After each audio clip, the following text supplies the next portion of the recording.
welcome an amazing entrepreneur to this week's episode of the Power Move Maker series. I think he's so incredible because he has created this global community of millions, and he serves people like me, you, just everyday people, and helps them to live their best life through health, wellness, nutrition, fitness, with this company he created called Fit Men Cook. Please help me welcome Mr. Kevin Curry to this week's Power Move Maker series. Kevin, welcome. What's up, man? How you doing? I'm doing great, man. Big fan of yours. Thanks so much for giving me this time. Appreciate you having me. Thank you very much, man. You know, I was doing a lot of research on you, and the more I got into you, the more I was like, I really love this guy's spirit. I love the way you articulate your mission. And I was trying to figure out, where should I start this interview at? So I'm going to start it kind of in a random place, and then we'll go a little backwards, and then we'll bring it up to what's going on now. I want to start, you leave Harvard, graduate of Harvard, you leave Harvard, you wind up back in Dallas. Mm-hmm. Depressed, on food stamps and welfare. How does a Harvard graduate wind up in that situation? The economy, and sadly to say, it's probably going to be the exact same reality for many people right now with this whole pandemic. And so it just, in a matter of, a few minutes, your life can really change. And the stock market crashed, and I found myself without a job, not many options, and nobody was really hiring, and I had to move back home, no source of income. So you do what you do. And so I'm not too proud to go ahead and ask for help. So, if I needed it, I wasn't going to be a burden on my parents, and my parents couldn't really afford that either. So that's what you have to just do, So you do what you do, you make it work. I think that if there's anything that we know is just that, that's not new to us, figuring out ways to make things work, especially in a resource-limited environments. What'd you major in at Harvard? I did strategic management and political advocacy. I had this idea that I wanted to go into politics and help to change the world and do something significant, and got my little taste of it, and realized that really wasn't for me.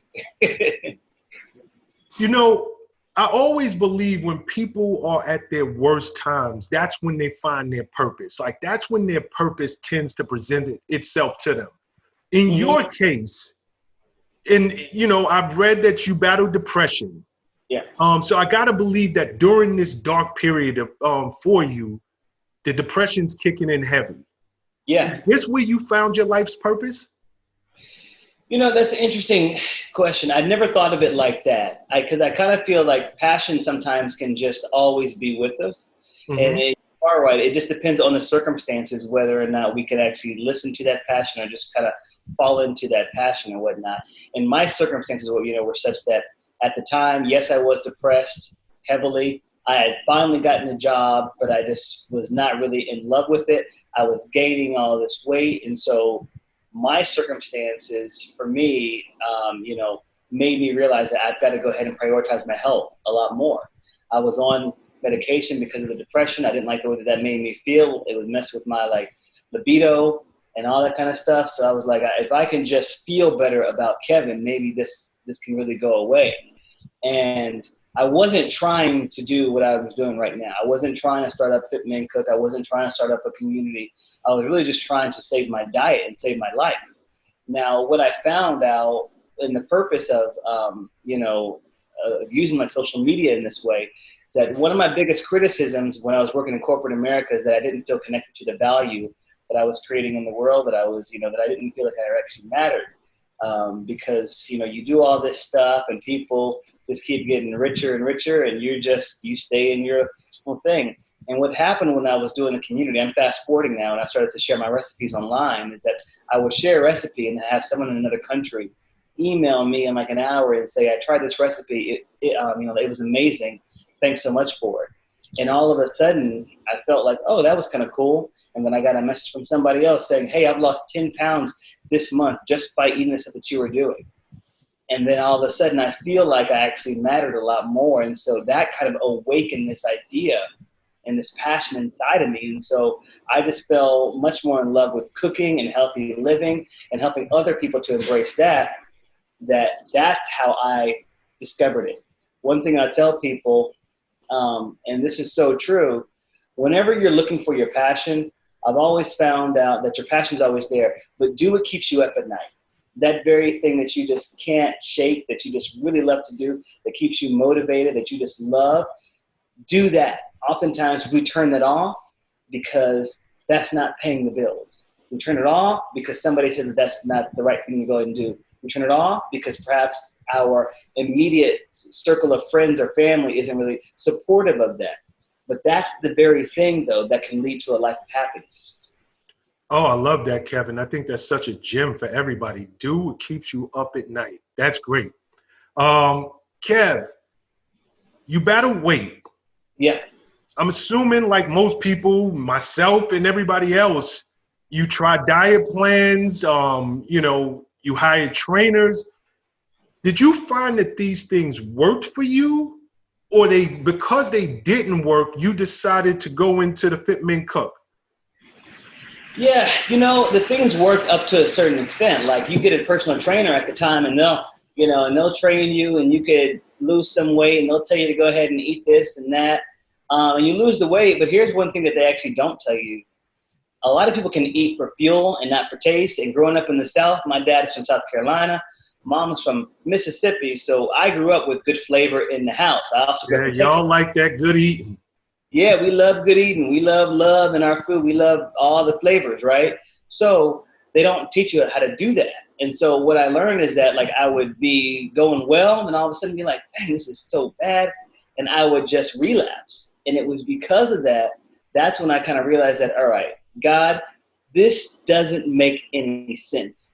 I don't think that you would put us on this earth, have all these amazing cuisines, all these amazing foods, and say you can't eat it. That just doesn't sound right to me. So I've kind of realized when I sat down and started to, dissect my own diet that no, it's not about that. It's about the way that we prepare the food, and it's also about the portions. If I can teach myself those two things, then I can eat what I want and live better and happier with taste. Okay, so let's start there. Kev, myself, I hate cooking. Did you always love cooking? No, I didn't. But you know what? Here's the thing. I tell guys this too. Well, everybody.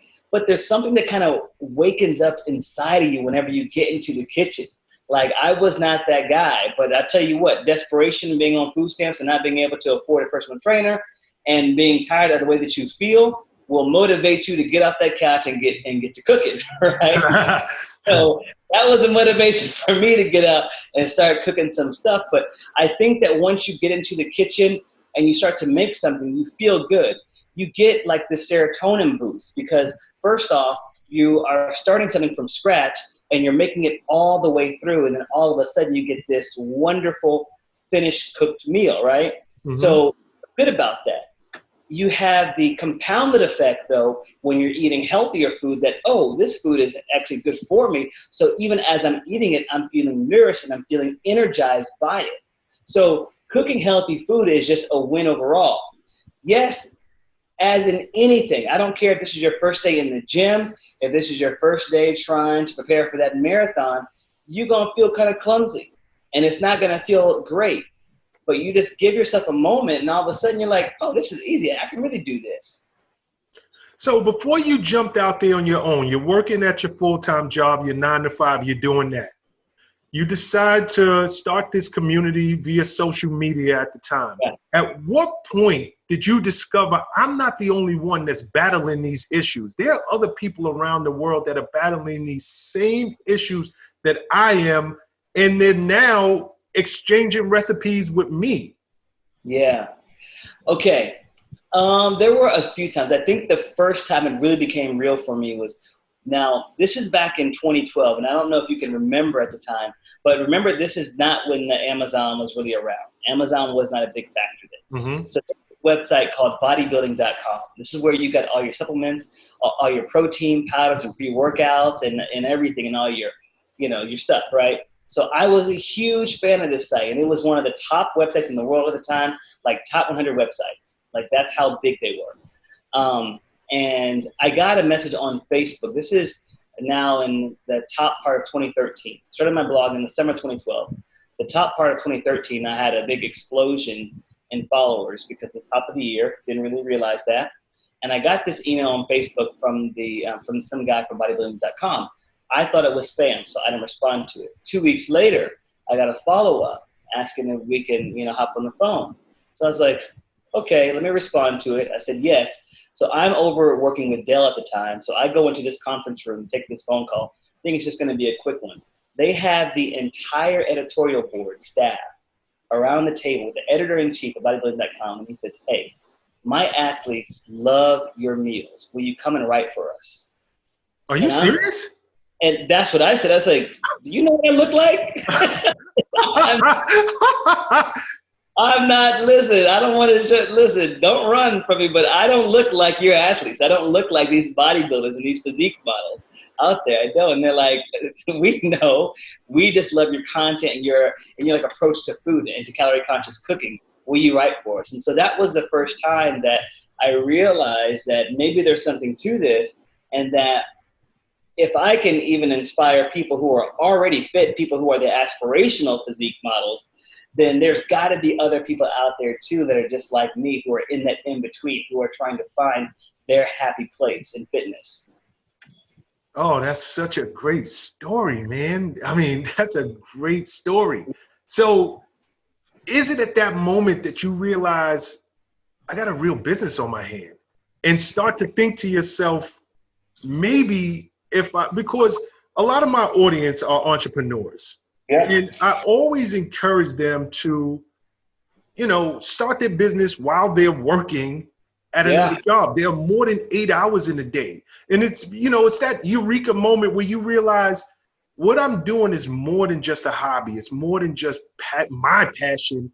It could benefit other people. So is that the moment for you where you discovered this is more than just a passion of mine? I can actually turn it into a business. Yeah, it wasn't at that moment. That was just to have my curiosity piqued that there was something different about it. It wasn't until like a year and a half later, I'm sitting around the Thanksgiving table where I told my family just on a whim, I said, I think I want to quit my job. And everyone stopped eating and said, oh, okay, good. Finally, this is the right move for you. And that was a really big moment for me. Kevin, I'm sorry to interject. Yeah. What made you come to that point to finally let those words come out your mouth? Right. I'm going to get to that. So backing up, though, what led up to that was this. I realized that I was falling in love with this work on the site a lot more. I had gotten the opportunity to actually work from home, and I started to miss meetings because I'm sitting there blogging and going back and forth and shooting content myself. And I've got a meeting. And I was like, Kevin, what are you doing? And you were a stellar 5-star employee, and now you are missing meetings doing this stuff. And then another sign for me was the fact that I started getting irritated. People said, hey, Kevin, can you do this so-and-so and so-and-so? And I'm like, what a stupid thing. Why are they doing this? Oh, my gosh. I could not believe they're asking me to go and do this. And I had such a negative attitude. And sometimes we're so inclined to go ahead and blame the negative attitude on them and everybody else, when really it's just us carrying that around. And I remember, I think it was my dad that told me, sometimes when you get an attitude check like that, it's not the environment, it's you. So you need to move on. And I'm thankful for that friction, because if it was comfortable, then you'd stay. Mm-hmm. If you weren't having that, then you'd kind of stay and you wouldn't take that leap. So it was that, coupled with the fact that I was, that I'm missing meetings, and that I was just so curious. And this is one of the that I've always told this story. People love this story. But around the same time, I had a job offer from Google. Google found out what I was doing, and they offered me a job to come and work as a community manager. And it was going to be a good job. They flew me out to Palo Alto, did the interview, got the offer. And I was just really hesitant and reluctant about it. Didn't say yes, didn't say no. And I went back to an old boss of mine who I really trusted and admired. And I went into the office. He's a Southern guy, really big in Southern. And he said, well, everyone keeps talking about this fit man cook thing you're doing here in the office. I don't know what the hell it is. And then he says, but if you're asking me if you want to take a job offer from Google or not, that means that you don't want the job offer from Google. Ooh. So here's my advice to you. He said, you're a smart man. I would hire you back today once you left the company, but I would hire you back today if you want to come back with us. But you don't want to do that either. Here's my advice. He said, do this fit men cook thing, because at the end of the day, you want to be able to set your grandkids down on your knee and say, here's this thing called fit men cook. Here's how I F the whole thing up, or here's how I did it well. Go and do something even better. And what I took from that story is that sometimes it's not the missed opportunity that actually hurts the most. It's the haunting. It's the haunting of what if? What if I could have made it? What if I could have jumped out like on my own? And I thought from him saying that, it really spoke to that what if. And it also told me, and he said, I'd hire you back today. Sometimes you got to step into your own dopeness and realize that you can make it work. If you've made it this far and you've been able to juggle a full-time job and your passion, then you are smart enough to do it again. So bet on yourself. Don't jump out there and be foolish. You need to have a plan. But sometimes you just have to bet on yourself and take that step. So when I said at the Thanksgiving table, which I was not even planning to do, I had to say it out loud. And when I said it out loud, it became real for me and everybody else. So that means like there's no backing out now. And the response I got from my family, like, oh, good, finally. We had never even discussed me quitting my job. We had never even, wasn't even a factor. The fact that they were thinking about it too was confirmation for me that I'm doing the right thing. You know, great points, especially for any aspiring entrepreneurs out there. Now, I believe God gives us these cues. Mm-hmm. You went in talking to your boss about leaving a company. Yeah. And your boss encourages you to start a business. Yeah. Could not be any better sign from God at that point. That's unheard of, number one. So were you and your boss, were y'all like friends outside of work? Well, first off, that was my former boss that I went back to, but my current boss at the time, he was a huge proponent of what I was doing. And the funny thing, I never even told people this, but he knew what I was doing on the side. I never told anybody what I was doing with Fit Men Cook. Once I think the company found out, because South by Southwest is one of the biggest tech conferences, or is the biggest tech conference really, like in the world.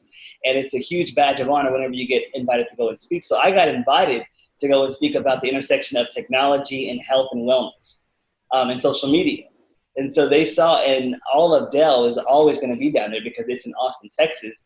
And I was not invited by my team at Dell to go, but they saw that I was going to be down there because I was a speaker. So they're like, what is Kevin doing where he's invited to become a speaker?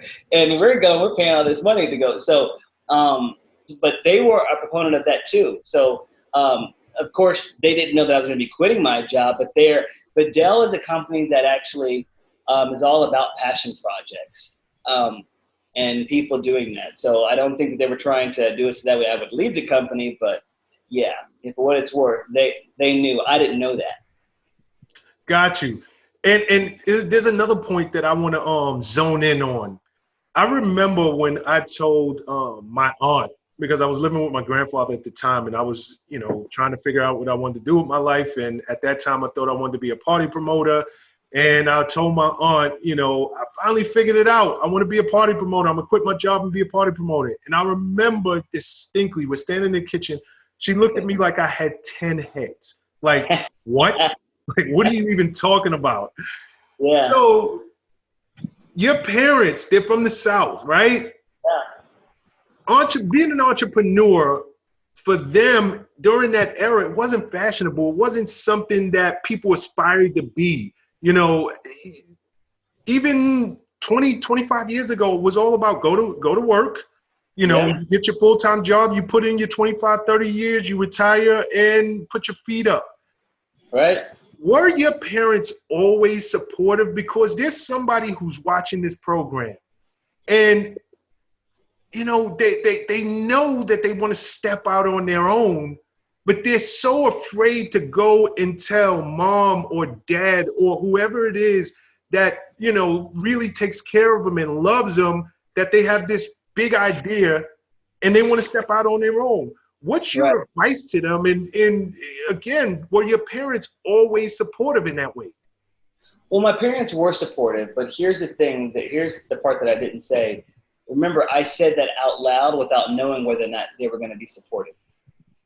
So you've got to get to the point where you're going to be able to go and walk into whatever it is that you're going to go and do, with or without the support of your immediate family or people around you. It does make it easier when your family supports you. Now, if you have a family yourself and you're taking care of people, those concerns can be and are like really like legitimate. The fear of, you know, the income and everything else like that. So you do have to be considerate that way.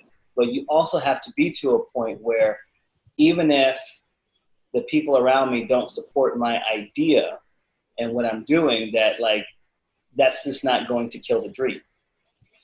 And so just know that. For the person out there who is thinking about doing this and they are scared about what the parents are going to say to them, first off, perhaps you're not ready just yet to start out, because there's something inside, there's something about being an entrepreneur that you don't find out until you actually are doing it. And if you're scared to tell your parents about going off and doing something that you're really passionate about, and again, let's keep in mind that you have a plan, you've been making income, you've been preparing for this, so you're ready to go, but you're scared to tell people this. When you're an entrepreneur, it's 10 times worse, that fear, because oftentimes I feel like I'm out in the middle of the sea on an inner tube by myself.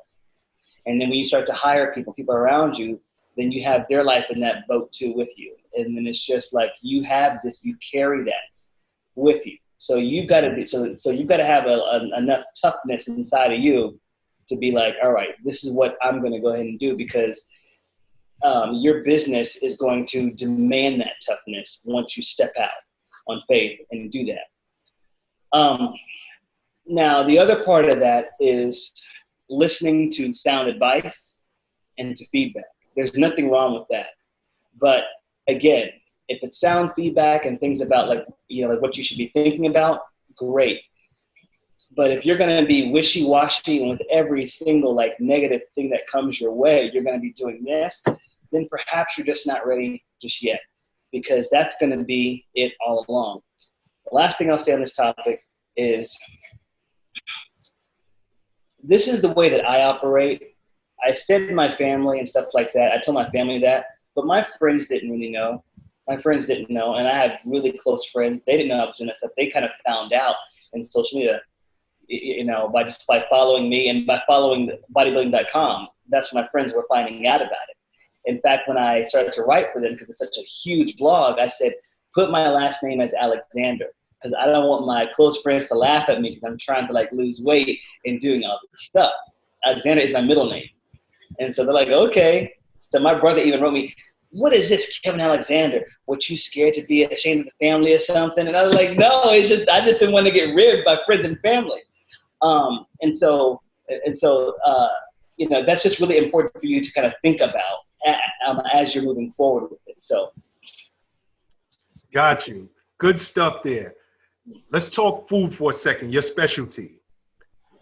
I got to believe you growing up in Dallas, your family from the South, you've always had a love affair with food.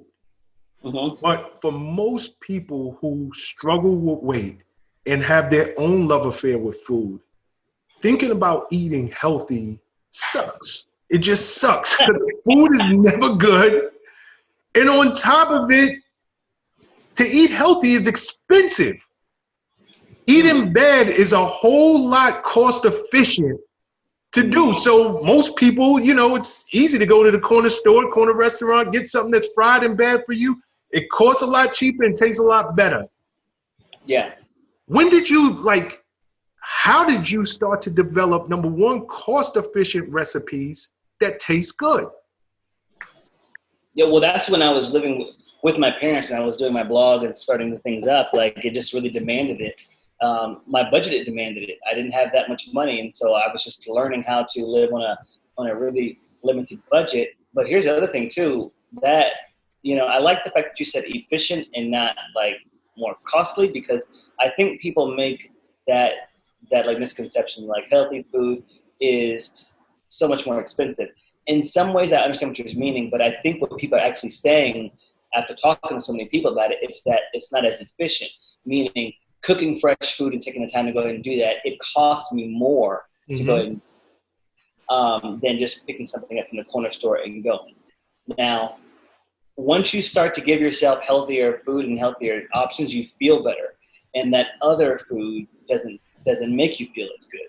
So that was a motivating factor for me, that like when I would go out and I'd have maybe like a burger or some pizza or just grab something, like quick and fast and efficient, it wasn't that good, I would feel bad for the rest of the day. It wouldn't just energize me the same way. So that was a motivation, for me to keep on eating healthier, because it made me feel good. And now in terms of like healthy food being more expensive, I get where people are saying that, and it is really upsetting too when I'll see like the burger menu be like $1 for like a burger and fries. And I remember one time I went to like Chipotle, and a friend of mine, she's vegan, she came with me and she was getting like her vegan bowl, and hers was more expensive than my beef bowl. And she's like, I just want extra veggies. And they piled it on there. Like, why is hers like $3 more than mine? And mine's got all this stuff. And mine was loaded down with a whole bunch of stuff, right? So I get in many ways. And that is just, what you're saying there is that's capitalism. And you're saying that the business of health, that companies have found out that people actually care about their health. And so they're going to put a premium on that in order to capitalize. That's not across the board. But to say that should incentivize you to go and learn how to cook. You go into the kitchen, and it's so much cheaper, I'm telling you, because the amount of money that you spend on that bowl, you can buy those same ingredients and make 5 bowls or 4 bowls with that same amount of money. So it's just something for us to think about, that like, yes, it may cost you more in time, but the benefits to your health, to your wellness, to your mental state, and to your budget far outweigh those benefits. Yeah, I'm sorry, go ahead. Those costs, they far outweigh those costs. Yeah, because I'm gonna tell you, you can go get a burger with all of the fixings for a few dollars. Try getting a good salad, and you're paying $10 and above. So yes, it makes a lot of sense to do it at home. Yeah. Talk to me about vegan. I know you tried the vegan diet or living as a vegan. If I want to live healthy, do I have to convert to be a vegan? No, you don't have to. And I've got some vegan friends, and we go back and forth about this. But what I will say is this: the vegan diet is amazing. I think people should try to go vegan just a little bit, just so they can understand. Because I feel like when you hear vegan, people, like for instance, I convinced my dad to go vegan to address a lot of his health issues, because he had severe inflammation inside of his body. He went vegan and lost like 40, 60 pounds. I believe around 60 pounds overall. He felt better. The inflammation stopped, and he changed his way of life. And so we had this Thanksgiving, and he wanted to have a vegan Thanksgiving. So I was like, great.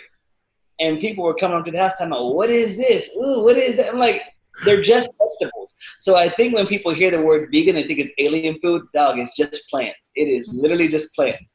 Now, you don't have to become vegan to be healthy. I did that for my father because his condition was so severe. Like, he was at the far end of the spectrum where like nothing else was going to help. And I knew that it was the food he was eating, and it cured him, right? But I think what we all need, especially in the African American community, is we need to make plants much more of the star of our dish. Meaning that, we've been so accustomed to be like, all right, we're gonna make some ribs and then maybe we'll have a salad. No, let's make plants the star of our dish, and then if we want, we can maybe add some meat to it. We grew up knowing how to cook. Like, Black folks taught America how to cook and how to food and flavor together, right? So we know how to do that. So why not use our expertise in pairing these like foods together in a much more calorie conscious way? So long as you are eating more plants than meat, I think that is a much better way to go about living. But you don't need to go vegan completely to be healthy. You just need much better portion control. Okay, great. So let's talk meats. Okay. Often hear protein, protein, protein. You got to get your protein in. How much protein should I or could I have on my plate to remain healthy? Yeah, that is largely individual, and that goes back to what I was saying before, as how we've been really taught to favor meat and make meat the star of the dish, but we don't need that much protein to be functioning human beings. And also, plants have a lot of protein, so really it should be a question about where are you getting the majority of your protein in, and how much do you need. Now, if you're into bodybuilding and working out, I know that they've said you need 1 gram of protein for every pound of like body weight. You don't need to do all that. That's only if you're like competing and doing all that kind of stuff, and you're trying to look like one of them people, like a magazine model or something like that. But you don't need all that. You can get by, with just a little bit of protein. You can get by with maybe half your body weight grams in protein a day. It is much more about the balance of nutrition that you have in your diet. So are you getting a variety of vitamins and minerals? Are you getting solid protein from animals or fish and from plants? And are you also limiting the amount of fats that you are getting from animal protein too? And you are much more prioritizing like plant-based fats. You're getting fats from olive and olive oil and nuts and seeds and nut butters, things like that, avocado. Those are things that you should be looking at much more. So they're all high in protein. Those are high in fat. I'm saying for the protein, you can get protein from anywhere, but I would prioritize lean protein like chicken, lean fish, seafood, shrimp, but also looking at protein from plants. Like even, a cup of spinach has protein in it. Edamame is one of my go-tos. It's super high in protein. Peas. So all protein does not have to come from an animal that makes a sound. It can come from plants too. So give me an idea. How do you start your day? What does a typical breakfast look like for you? Typical breakfast like today, I just had, I've been on this new kick since I've been at home. I've been trying out all these new foods. And so my new obsession is this like banana milk that they have at the store. Mm-hmm. And so I've been using banana milk to cook up some oatmeal, and then I'll crush up a banana, put some cinnamon, vanilla extract in there. And then if I want, I'll cook some eggs on the side, or I'll put a scoop of protein in the oatmeal itself. And that's my breakfast. And also maybe even like my post-workout meal. I like to work out first thing in the morning because I know that if I don't, then it's going to be a struggle getting it in towards the end of the day because you're just going and going and going. But if I get up first thing, I'm more inclined to do it. Lunch, that's something that I usually prep on a Sunday. So I'll set aside time and I'll plan out my meals. And I'll say, all right, I'm going to have, this protein and this grain for the week. And I'll choose 2 proteins. Like for this week, I chose shrimp and chicken. And then for the grains, I made farro and some brown rice. And I'll just cook them plain. I'll put seasoning on the chicken and the shrimp, and then I'll just mix and match throughout the week. So if I want some grilled vegetables one day, I'll have some roasted vegetables that I can mix in with the rice, pair that with the shrimp. And so that way I'm giving myself some variety throughout the week. I can always just mix and match and put things together that way. In terms of sugar, a lot of people struggle with that sweet tooth. We all know it, especially in our community. Yeah. Where do you get your sugar? We obviously all know that it's not good for you, both from a dietary standpoint, and it's just not good for your teeth. It puts a lot of weight on you. Where are you getting your sugar intake from? Yeah, from fresh fruit and from honey. So not all sugar is equal. So sugar is not a bad thing, but that processed sugar that you get from a lot of processed foods, the packaged sugar, things like that, that's the stuff that we actually should be much more mindful of. So stay away from a lot of the packaged foods. them cupcakes, even the protein bars, they load it up. Well, they just call sugar like a different name. They'll call it sucralose or glucose and all the other type of stuff, right? So stay away from those things. But sugar in itself from foods is actually pretty great. Sweet potato is one of my go-tos. It curbs my sweet tooth every single time. I'll use that and some actual honey. Honey is good, especially when I live in Texas, because allergy season is huge. So that helps me out not to go outside and have my face swollen up. And then I also get sugar from fresh fruit. One of my things that I love to do every single week is either buy or make a big fruit salad. And I'll keep that in the fridge because sometimes, in between, especially when you're bored at home, you start wanting to snack. And you start so hungry, guys, I'm so bored. And we're all prone to it. And so instead of snacking on something that's going to be really not nutritious for me, I just go in there and put some fruit like in a bowl and boom. And I chop up like it's watermelon, it's mango, pineapple, kiwi, melon, honeydew, and berries. And it's just a big salad and I love it. And I'm always going through it. In fact, I'm probably down to my last couple bites today. But that is a great way to curb your sweet craving and also to boost the nutrients and minerals in your diet. Got you. And one last thing. Go ahead. Kids love fruit. And I know often, especially now, parents have their kids with them a lot more, and you're prone just to go, let me go buy these cupcakes, things like that. When my nephews come over here, I don't have any of that stuff. But what they look forward to, and this is crazy, they love the fruit salad. That was the first thing they asked for. They're like, really? Yeah, kids love fruit. So when you're trying to condition your family to eat better, just give them the food. You don't need to trick them or put anything else on it, some whipped cream. Just give them the fruit. And also, they will mimic what you do. So when you are a good example of making healthier choices, your kids will follow suit. I want to talk to you about a couple of things. Staying healthy. How often do you work out? How long do you work out? And what time do you kind of take your last meal of the day? Okay. Yeah. Workout now, being at home about 3 times a week. When the gym was open, I'd work out about 4 to 5 times a week. But it's been great to give my body a little bit of a rest. The workouts now, I try not to go over 45 minutes, but 45 minutes to an hour is usually the sweet spot. I've been incorporating a lot more stretching and breathing techniques too, doing yoga a lot more to take care of my body as I get older. And that stuff has helped out tremendously. It's even good right now, especially right now with anxiety, because there's just so much uncertainty about what's going on that it's just good to have something, it's good to have that. And the other question was, how many times? Your last meal a day. Oh, my last meal of the day. That's gonna largely vary from person to person. My last meal is usually around 9 o'clock, but last night was even later because I went for a really late bike ride and got back super late. So I ate my last meal around 10. Now here's the thing. I like to eat several times throughout the day. So my meals probably may not look like everyone else's meal, meaning my meals are much smaller.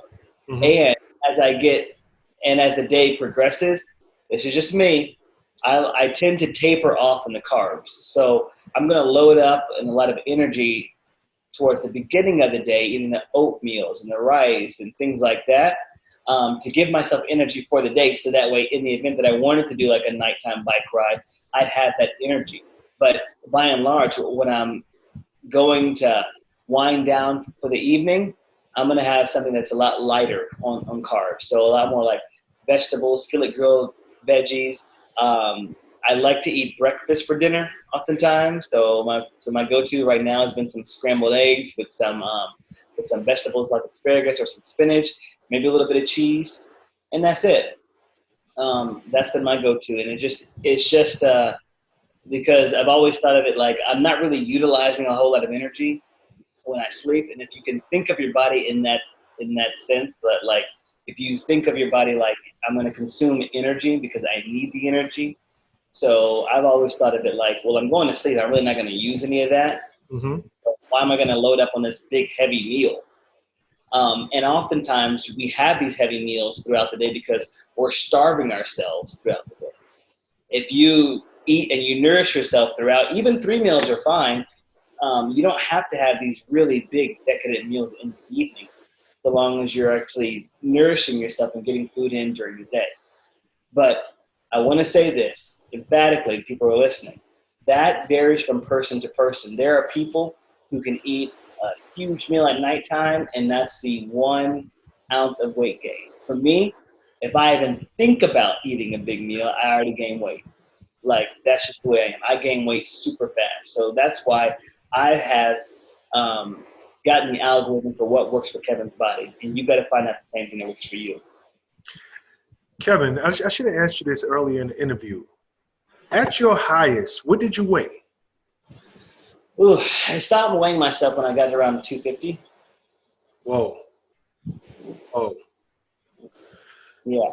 So I don't really know how heavy I got. Mm-hmm. I just know stuff. And what was really interesting about my build is that I have like thin limbs, but I have a really big torso. So when I was wearing professional clothes, you really couldn't tell until you take off my shirt and you're like, whoa, that's where all the weight is. So I could hide it very well and no one really knew it. But looking back at old photos, you could definitely tell in the face when you're like, swollen a little bit. So when you found what works for you, your weight has consistently stayed off over the years? Yeah, and I've deliberately tried to gain weight so I could, when I got into like weightlifting, because I realized that was another thing too. Once I lost the weight, I was so scared about gaining it. And then I found out, there are people that actually gain weight. And this was, I was working out at this gym and there was a guy who was always big. He was always big. And he was big in terms of muscular or big just out of shape? Big. He looked out of shape. He just looked really big. I know he could lift a whole bunch of heavy weights, but he'd always be the guy giving me advice about stuff. And I'm like, I look better than you, Holmes. I stopped to the gym for like a month or two to go to some other gym. I like to bounce around. I went back in about 2 months and I did like a double take. He looked huge. I mean, he had huge arms, huge chest, abs popping, everything. I was like, what did you do? He's like, I have a competition coming up. And I said, I didn't know that you were like, so you gain weight? He's like, yeah, that's what you do to gain muscle. So that was the first time I even heard about that. I was like, I can gain weight and then lose it. So, but as someone who had always been overweight or struggled with weight, I was just terrified of putting on weight. So over the years, I've learned how to, gain this weight for this reason, train hard, and then lose the weight because I'm trying to get to a certain physique. So yeah, consistently, yes, but I know it hasn't been the exact same because of that. Like at my lowest, I was down to about, I think in the 160s. Oh, congratulations, Kev. Oh, thanks. And that was just for Texas boy. I mean, that's too small. So, I stay in the 190s these days. Okay, good. I know you're a big proponent of meal prepping. Mm-hmm. Should people include a carb in all of their meals? No, and you shouldn't look at your diet like that either. You need to do what works. No, you shouldn't look at your diet like that, being like, I have to include a carb in every meal. You got to do what works for you. And what that means is like some people can actually eat a whole bunch of carbs. Some people are very carb sensitive. It spikes sugar. So, they should not eat that. You've got to do what works for you. And like, for instance, if you're doing like a low carb, like a keto type of diet, that's not going to work. Now, I will say that in recent years, carbs have become the enemy. Mm-hmm. And people like, carbs are so bad. Carbs are like an amazing thing. And we need carbs because they're going to give us energy to work out. They're going to give us energy to function at work. They're going to give us brain power. But all carbs are not equal. So there are simple carbs and there are complex carbs. The simple carbs are what I was talking about before, like with the processed foods and sugars and cakes and pastries, things like that. That's going to burn right through you really quickly. You get like a little sugar spike and you're like, ooh, and then you crash, right? Complex carbs, like the oatmeal, the sweet potato, things like that, they are going to give you lasting energy for the day, and it's good for functioning. So no, carbs are not the enemy. I'm not saying you have to have carbs in every single meal, but you should definitely prioritize them if you're not doing one of those low carb diets. Understood. Talk to me about dairy. I was recently told that the human body naturally rejects dairy. Is there any truth to that? What I'll say about studies like that is that there's another study out there that says the opposite. So, we've really got to be careful with the soundbite study culture that we have here. Like a follower wrote me and said, I was going to do your recipe, but you used canned coconut milk, and aluminum causes Alzheimer's. And I said, right. If you take a look at that study, how much aluminum, what's their frequency, and it's largely based off the individual and their environmental factors that will actually make them at a greater risk to have Alzheimer's disease. So, but saying just a soundbite alone that, that canned coconut milk or like aluminum causes that, it causes us to reject things. Similarly here, like, with dairy. Dairy is and can be a good thing. I personally have not had a lot of dairy in recent years. And it started because when I was living with my ex, she was allergic to dairy. And I didn't really believe her. And one time I made I think it was a pizza or something. I was like, you can eat this, stop tripping. No, I made this pasta sauce with like heavy cream. And the next morning she woke up and I was like, who is this next to me? Because her face was just like, ooh. So that really piqued my interest in looking more into dairy-free methods. And I just learned that, first off, I love non-dairy alternatives. I like the plant-based milks a lot more. And I found out, too, that I can be nourished with them. But dairy in itself is not bad. I still do like my cheese. I tend not to worry about things like this. And it's hard for me to answer questions like this much because there's so much variety in my diet.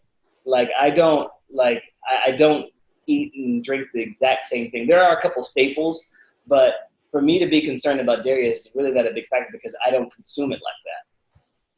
Got you. You've created this global community, people all over the world. What do you find what are they most interested in? Is it the health portion of what they're eating? Is it how do I lose weight? Your community is grown for a reason. What do you find that we all have in common? We all want to live healthier and happier. At the end of the day, people want to be able to look in the mirror and like the person that they see, that they want to feel better. They want to be able to walk around the block or go and do a triathlon. And they want to be able to live their life with freedom. And they want to be able to live their life with good flavor. And so at the end of the day, diabetes doesn't care about what color you are. Heart disease, doesn't care about that. So that's why the fitness community is really special because it is truly a collective group of people from all parts of the world, from different backgrounds, from different religions. But what we have that really unites us all is our own individual resolve to live healthier and happier. I love your story so much because you're really doing something that you clearly enjoy. It's just clearly a part of you, but you've been able to turn it into a business. Let's talk about your book for a second. Fit Men Cook, you have 100 recipes. Where did these, you have created tons and tons of recipes over the years. How did you narrow it down to these 100 recipes? Yeah, this one was really hard. This book took me a minute because I wrote it entirely in myself. It was based off of going back and forth with followers about things that they like. So with this book, I wanted to really speak to the essence and the core of I think my heritage, which is a meal prep, and what really saved me, and that was being prepared. There's nothing like coming home from a hard day of work or coming in from a hard workout or having a bad moment in life and having healthier choices at your fingertips. And it was the unpreparedness that actually was really challenging for me. That's what actually set me back. So with this book, I really wanted to make sure that people had like a ton of options. And so instead of doing complete meals, I wanted to split it up. So that's why you have chapters with the different types of proteins, Mm-hmm. a chapter with sides, chapter with salads and soups, so that people can learn how to mix and match their diet the way that they see fit, that they can really embrace the freedom that they have in making healthier choices, rather than me just tell you, you got to eat this particular meal. No, I want you to make a healthy choice and put it together the way that you would, because at the end of the day, it's your diet. And you've got to build a diet that you're actually going to eat. And I know that sounds really funny, but oftentimes we don't. Oftentimes we eat what people tell us. And if we can just find a way to like take your regular diet right now, if you can find a way to transform it to be calorie conscious, then you eat more of it. But Mm-hmm. if someone here is telling you, no, you got to eat this kale and quinoa mix, you may do it, but you're going to get tired of it because that doesn't really speak to you. And this is especially true when we're trying to connect with people cross-culturally. So you want to have good flavor, but you just want to do it in a way that's going to resonate with people. And I think that book does it. That's what I love about your book and your entire movement. I think that one of the reasons it's so difficult to stick to these diets is because you're eating the same thing almost every single day, and it's just not sustainable. And Right. you just provide so many options. Like that's really what it comes down to. I think people can stick to a healthy lifestyle, and obviously you're living proof of it if they have variety. Yeah. And you should treat yourself with that variety. There's no reason why you have to eat the same thing every single day. And I know that I was joking around with someone that people get the wide eyes when they see all the meal prep photos on like Instagram where it's a whole table's worth of food. And yeah, I'm prepped for the entire month. And I tell people guaranteed that food was thrown out after the shoot, because there's no way there's like maybe 5% of people who actually stick through. And those are the people who are actually the real time like competitors and bodybuilders, because it's worth something for them. They have to stay really strict with their diet. But the average Joe and Jane, they're not going to be doing that. So it even though it may cost you a little bit of time each week to sit around and cook some meals, you can do that. I've been doing my lives here during the quarantine, and I've been putting up a timer to show people. I'm going to set my timer for 25 minutes. And I'll make a recipe, and I say, all right, that took less than 25 minutes to put together, and this is going to feed me for 3 to 4 days. You don't have 25 minutes to do that for yourself? And just think about that. 25 minutes, you popped in the kitchen and pop out. Boom, and you're done. And it's food that you want to eat, and it's fresh. So in 3 other days, you're going to make something else. And you just keep it moving. I think that's great because, again, for somebody like me, when I think of cooking,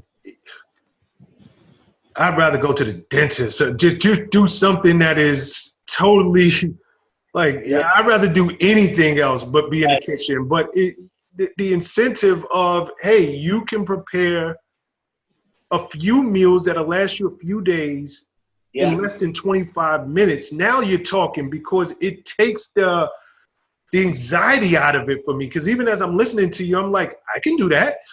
Yeah, you can. And it's really, really easy. You have no excuse to do that. And, especially right now, you're in New York City. I know that it's hard to get around and stuff. It's not the best time to be out and about in the city because of what's going on.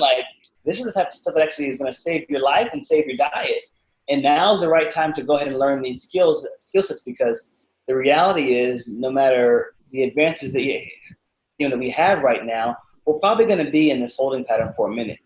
So it's best to get the diet squared away, get your momentum going, get your little workout routine going, and just get settled into the fact that you can make healthier choices right now where you are. You just have to care. We're coming to the close, and I got a couple more questions for you. Just in terms of satisfaction and gratification, where does hearing people tell you, Kevin, you literally changed my life, where does that rank on the totem pole for you? That's the battery behind Fit Man Cook. remember that's where I started. That's where the interest was peaked when I said that I didn't feel connected to the value that I was creating in the world. So those messages that people send about depression and mental health and about losing weight, and about their kids and getting into healthier choices, those are the things that actually motivate me each and every day to get up. And as an entrepreneur, I'm pretty sure that you can relate to this, that every day that you get up, sometimes you just don't want to. Sometimes Absolutely. you just go away. You want to go on an island somewhere and just chill. But it's in those moments where I go back to my motivation bank, is what I call it, and reach down in my bag and pull out an email or a message from somebody, and it just lights up my day. And so you've got to do that. You've got to find out what that why is for you, Mhm. so that when that moment leaves you and you wake up and you don't feel like you want to do this anymore, you can go back to that and remind yourself why you're doing what you're doing. So when people write me, it just means the world, because I remember that person who I was when I first started out, and I don't want to ever forget that. And that's what keeps me grounded too. I gotta believe that's such an amazing feeling for you every time people hit you from all around the world and really Yeah. speak to how you have helped them in their day-to-day lives and changed the way that they see food, and now they're able to take off the weight and keep it off. That's got to be amazing for you. So that just kudos to you on that. Last question: meditation, is that Mhm. anywhere in your life? Yeah, it is, but maybe not. I haven't done like deep meditation before. I ended up falling asleep when I did it the first time, first few times. But here's how when you say meditation, I actually take some time for myself. So yes, but not in the same way like I'm sitting silently. Um, Early in the morning, whenever I get up, I like to have my quiet time. So either I'm walking my dog around the neighborhood without my phone, or if I do have my phone, I'm listening to a sermon or something. I come back and I'll read a little bit and just settle in just before the busyness of the day, before the sun even peeks out, before the emails start going, before the phone goes off. I take some time for myself, because it's so important to to get that reset each and every day, and to prepare your mind for the blank canvas that actually is going to come. Um, and I found that when the times where I don't do that, I do feel a lot more anxious. I do feel that things aren't as balanced and that I'm playing catch up. But as in most entrepreneurs, I feel like are like type A personalities. So you feel like you don't have time for that. I don't even have time to meditate. You actually do when you get from it. Whenever you actually take the time to set aside your own time. One thing that I've learned about being an entrepreneur too is being selfish. It's okay for me to be selfish and for me to do things. And it took me 30 plus years to actually get to get that lesson that I need to take care of Kevin. And it's okay if Kevin doesn't want to do that. It's okay to say no. Um, but it's such an important one. That's going to lead to a lifelong happiness. I love that you said that, Kevin. I love that you said that. For so many entrepreneurs, they are used to grind, grind, grind, taking care of others. There are other people who rely on them for so many different reasons, whether they are employees or their family members. So the fact that you brought to light, it is okay to sometimes say no. It is okay to sometimes, I just need this time for me, because Yeah, you get so used to being in service to others. yeah. It's so important that we do that. Um, and that's especially true when you're juggling family, and not your immediate family, but your outside family. So maybe you have your own family, but you got mom and pop and your cousins that hitting you up for stuff. It's really important that you do that. It helps you to safely create boundaries between work and pleasure and life and social stuff. So it's a great thing for that. Kev, if people wanted to find you, where can they reach you at? Yeah, they can find me at Fitman Cook on any social platform. My main one that I use daily is Instagram. They can go over to fitmancook.com to check out the recipes, and they can also download the apps on the App Store or Android at Fit and Cook. And we also have a meal prep one for people who are really looking to get into meal prep and do that with their home or like by themselves. There's an app called Meal Prep Pro that we have, and that's available on the iPhone. Got you. Kevin, you are an inspiration, number one, and thank you so much for your service. You are affecting the lives of millions of people, and I just, this has been a pleasure for me, and I'm sure all of our listeners are going to get so much out of, your journey and what you've been able to give back to the world. Thank you, and you are a true power move maker.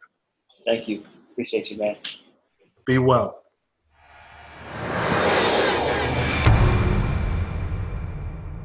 What's up, guys? Thanks for sticking with me to the end of the video. Truly appreciate you. If you like anything you heard here today, go ahead and hit that subscribe button. And if you know anybody that can benefit from this message, feel free to share. Peace and love.